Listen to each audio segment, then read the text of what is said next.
right, there we go. Good morning, everyone. This is the December 10th, 2019 Cottage Grove Economic Development Authority meeting, which I'm calling to order. First order of business is roll call. EDA member Bailey. Here. EDA member Carey. EDA member Dennis. Here. EDA member Myers. Here. EDA member Smoot. Here. EDA member Thewas. Here. EDA member Westerberg. Here. All right. Next is approval of the minutes, number 3, which is the approval of the November 12, 2019 EDA minutes. One correction I did want to mention that was made, just so you know, before you make a motion to approve, and that is Robin was listed as being in the meeting, but she really wasn't at the meeting, so we made that correction. As Robin's over there going, really? So that correction has been made in the official minutes now. So I'll look for a motion to approve minutes. Economic activity increased moderately since our previous report that we had back in early November. Employment grew with hiring demand remaining high in Minnesota. Overall, though, a tight labor supply is restraining employment growth. One of the positives, though, we have seen is wage growth has been strong in Minnesota with a reported 3% increase in the construction trade industry and double digits being reported in the IT field.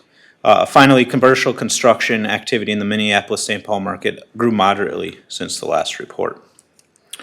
Up North Plastics, this is a 428,250 square foot expansion of their current facility.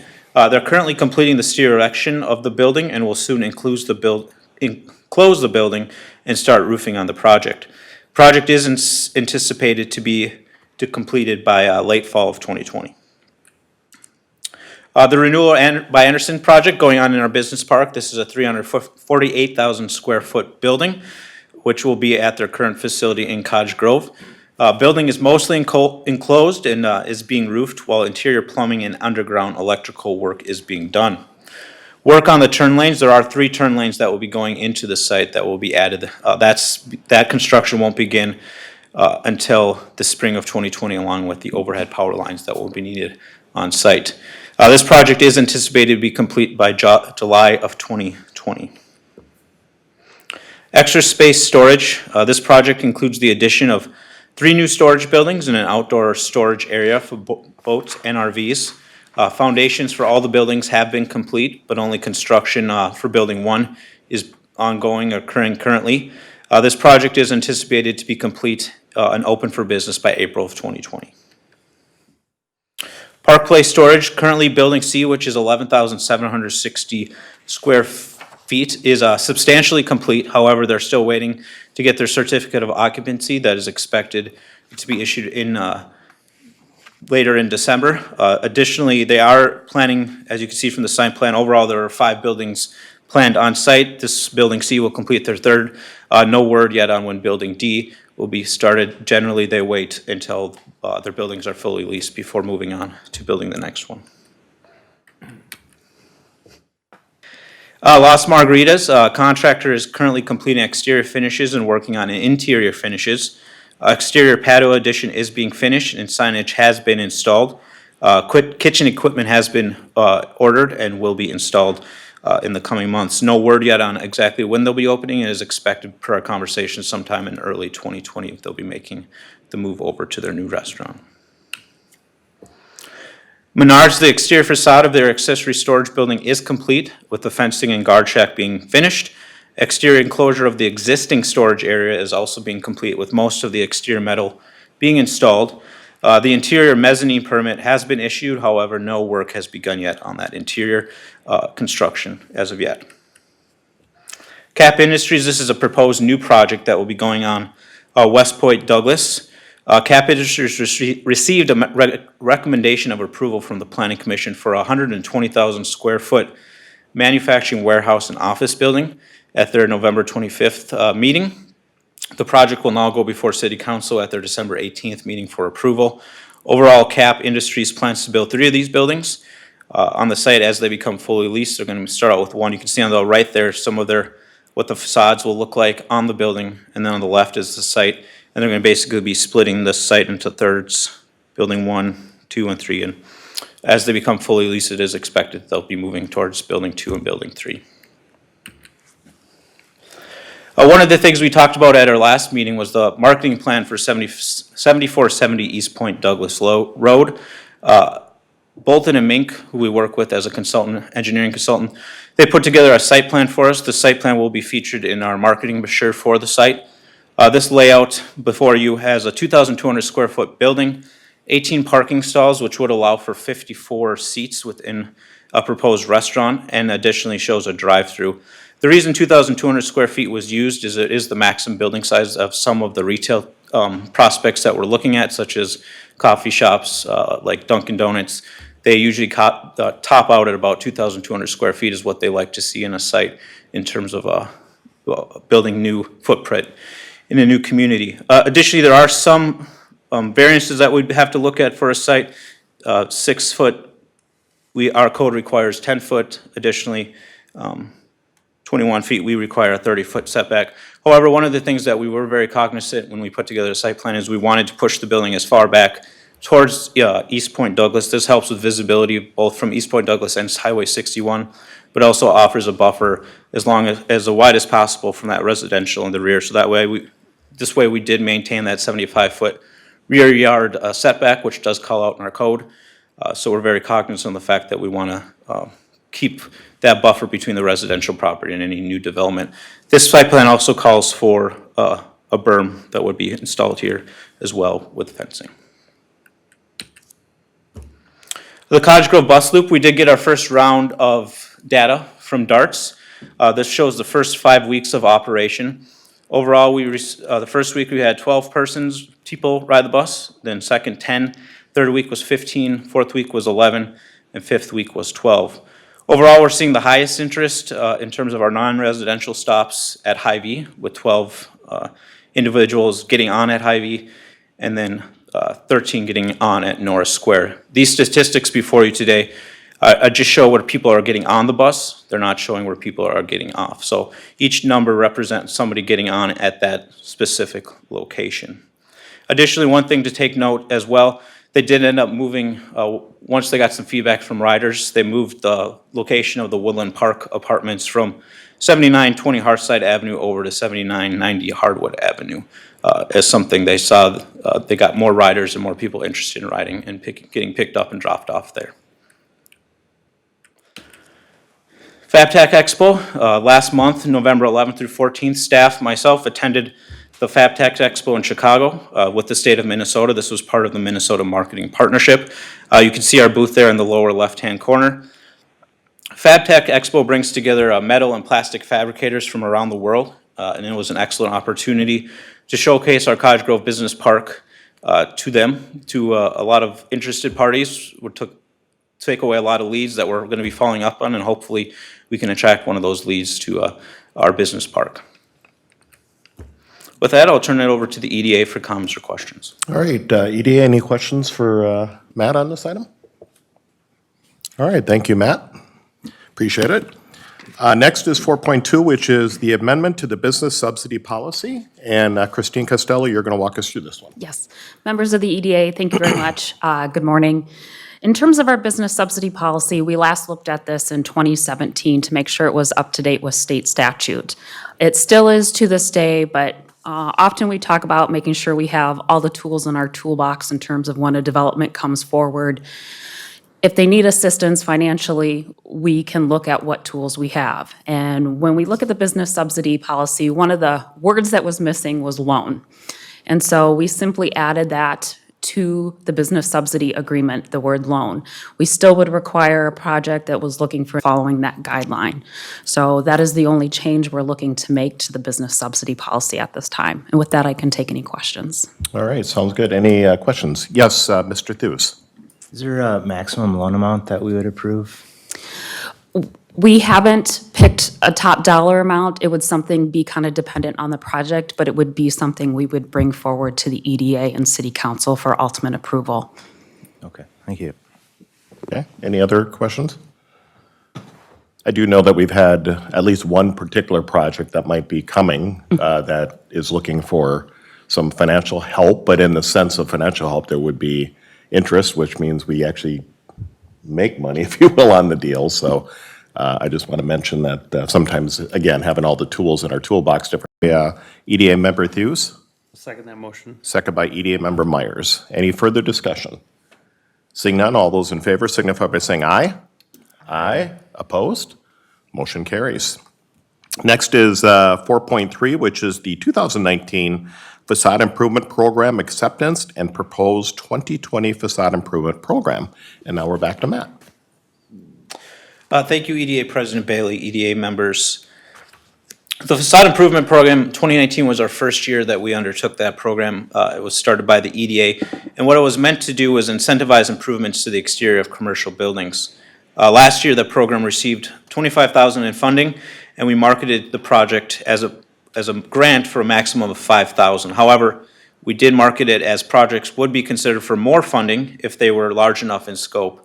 Something that we really wanted to see was what kind of impact they would make overall in our business community and in our downtown beautification efforts. The program overall was meant when we started to help beautify commercial buildings, increase consumer awareness of businesses, and sustain a healthy commercial building stock. So based on that, all projects in 2019 were reviewed on the following criteria. First, location within the city of Cottage Grove. We put together a priority map, so what we were really looking for was first priority 1, which was our Jamaica Avenue corridor and our 80th Street corridor. Then after that, West Point, Douglas, Almar Village, and the Hinton and 70th Street, those were all priority 2. And then we also looked at the ability to encourage improvements in surrounding businesses, the ability to improve overall appearance and attractiveness of an area. It had to be consistent with our comprehensive plan, compliant with all of our city codes. Priority was also given to local businesses over national and regional tenants. And then finally, one that didn't pertain to 2019 but will pertain moving forward, assuming we move forward, would be building owners who have not previously been awarded a grant. We'd consider those before we consider those who already received a grant. So that'd be something we really wanted to spread the award out to as many possible businesses as possible. So based on that criteria and the projects that were submitted, overall we selected the Oasis Chiropractic multi-tenant building at 7424 East Point, Douglas. As of Wednesday, November 27th, the project was substantially complete. They had submitted paid invoices for proof of expenditures for a total of $53,650. Additionally, the Cottage Grove Building Division has also approved a final inspection on the property. So just taking a look at a pictures, on the top there, you'll see what the building looked like before. On the bottom is the project being completed. One thing to note, actually, they just recently, as of late Friday afternoon, they did install right here. You can see that circle is actually a circle light, and they installed a logo, kind of a piece of art over top of it, and all that's all backlit. So actually, I think it looks excellent like this. However, if you drive by at night, it does really look really nice with the new signs, the new lights, the new piece of art. Additionally, it really makes the building stand out. For the 2020 proposed facade improvement program, basically we're following many of the same guidelines. I didn't want to go over everything. You do have a brochure that's in front of you today that lays out who can apply and what kind of projects can be applied for. So that's there. So I didn't want to cover all those, but we're going to be using those same guidelines proposed in 2020.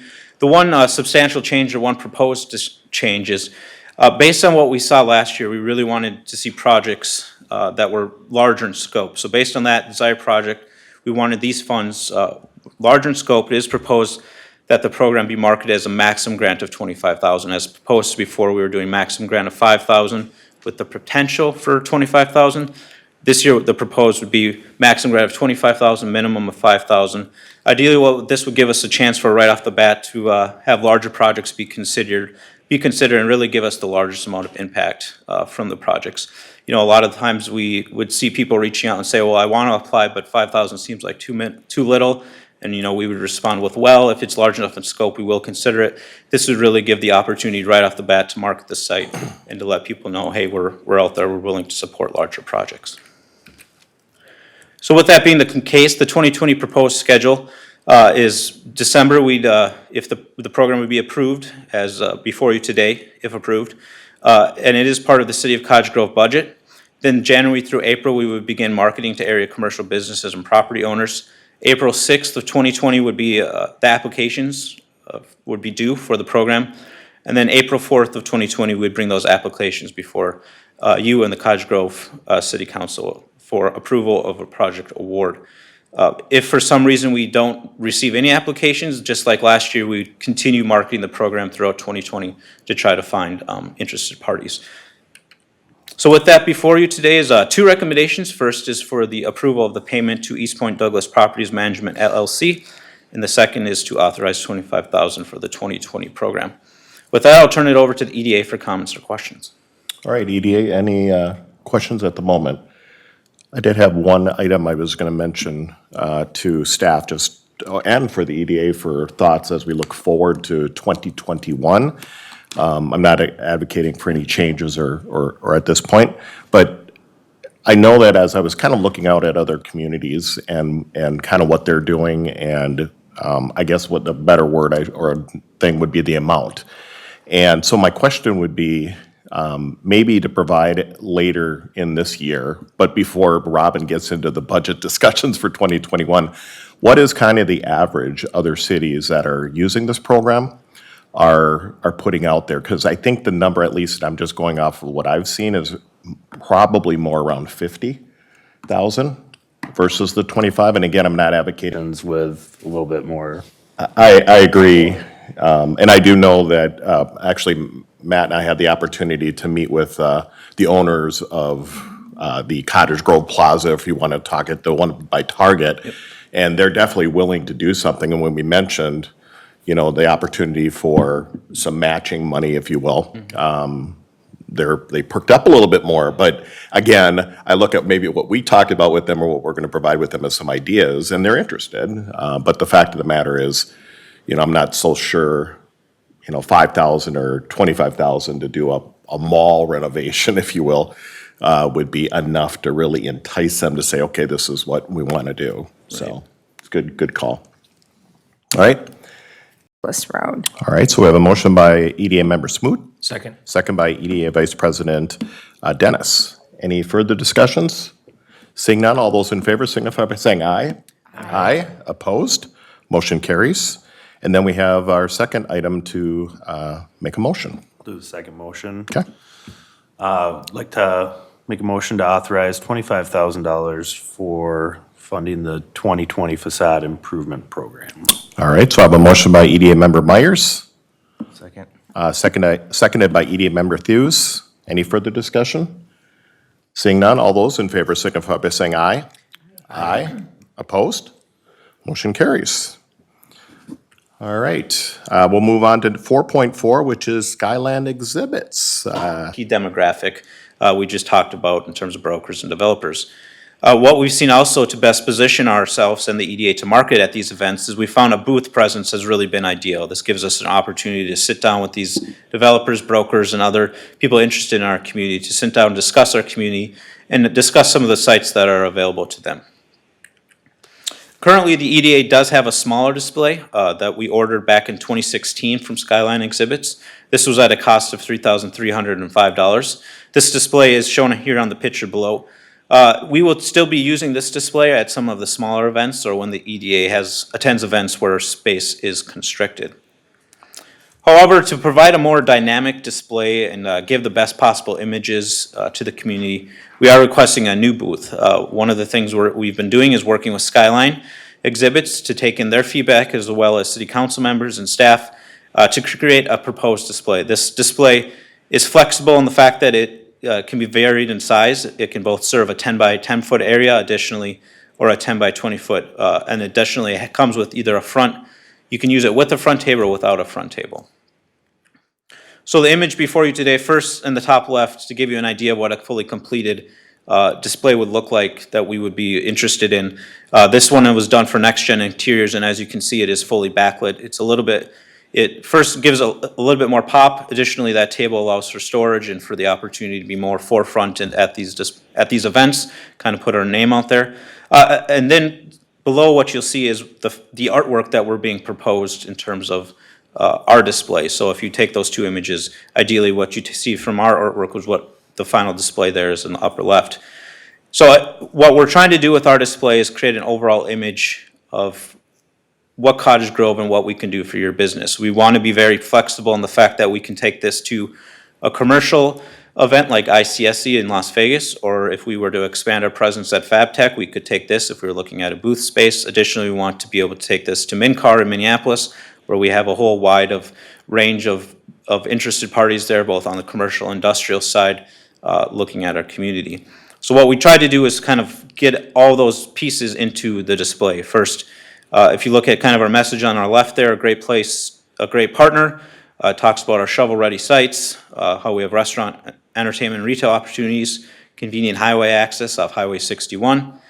Then on our right here, we're ready to work with you, or industry-leading customer and service support. Streamlined permitting and building processes. One of the things that we hear feedback all the time, and one of the positive things is working with Cottage Grove, is how great we are in terms of sitting down with the developers, bringing them in the door, getting them streamlined, walking them through the process, getting them through the approval process and in the ground as quick as possible. And then finally, a business-friendly approach. And what we're trying to do then, we'll take all those words and then use those words and create images that kind of show that. So starting with the upper left, we show an image of our business park. We have an image of a ribbon cutting here that kind of demonstrates how we're business-friendly and good to work with. Jamaica Plaza, talking about seeing kind of a robust, and really Jamaica Plaza and 80th Street, what we're trying to show there is showing how lively our city is, how we're growing, how we're a very beautiful place to locate your business, and a very exciting place to locate your business. Additionally then, this square here would be the front table, and that kind of shows you the artwork. And one of the things we wanted to do, and one of the things we've heard feedback sometimes from people outside of Minnesota, is they want to know exactly where Cottage Grove is, and that's what we're trying to do with that front display. When we go to Las Vegas, we want to show exactly front and center, here's Cottage Grove, and here's how we relate to the Minneapolis-St. Paul market.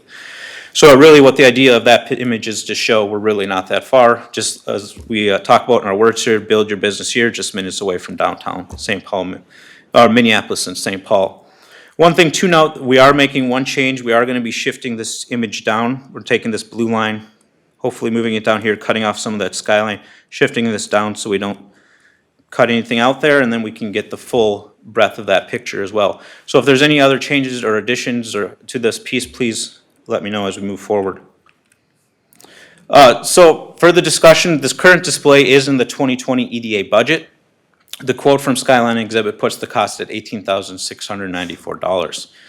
The City of Cottage Grove EDA would be using the display at events such as the International Council of Shopping Centers that we attend each year in Las Vegas, and additionally the Minnesota Commercial Realtor event in Minneapolis.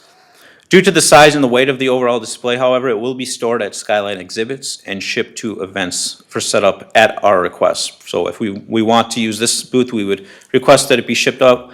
Additionally, though, if we want to use the smaller booth, we can bring that ourselves. Skyline has quoted the cost for each of these events for ICSC Recon at $1,795, and then at MinCar at $775. So with that, before you is a recommendation for that display, and I'll turn it over to the EDA for comments or questions. All right, so EDA Vice President Dennis. Thank you, Mayor. I do want to say this project turned out really, really well. We put a lot of strategy into the words, really wanted to design and hone and frame that messaging so that it would speak to potential investors and really have the message support all the positives that we have to offer. So I'm really happy with it.